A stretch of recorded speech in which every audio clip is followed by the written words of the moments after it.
મારી મમ્મી કેરી થી આખા ગામે ચુંદા નથાણા બનાવી નાખ્યા, પણ હજુ આપણે ચુંદા નથાણા બનાયા નહીં, તો મેં કીધું કે હેડ બનાવી નાખું ચુંદો. હેલો ગાઈસ, તો આજ તો આપણે હે ને તડકા સાયાનો ટ્રેડિશનલ રીતે ચુંદો બનાવીશું. તો અહીંયા હે ને મેં 3 કિલો જેટલી રાજાપુરી કેરી લીધી હે. રાજાપુરીનો ચુંદો બહુ સારો થાય હે. કેરીની સાલ ઉતાર નાખશું અને પછી હે ને કેરીને સીણી નાખશું.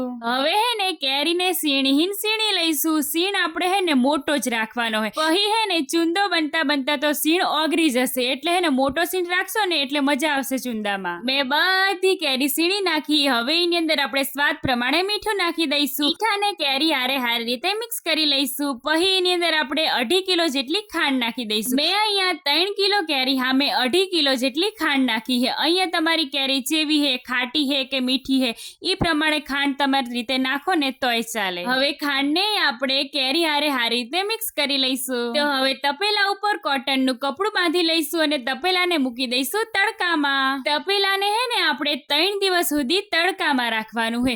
વચ્ચે વચ્ચે એની અંદર આપણે ચમચો હલાઈશું.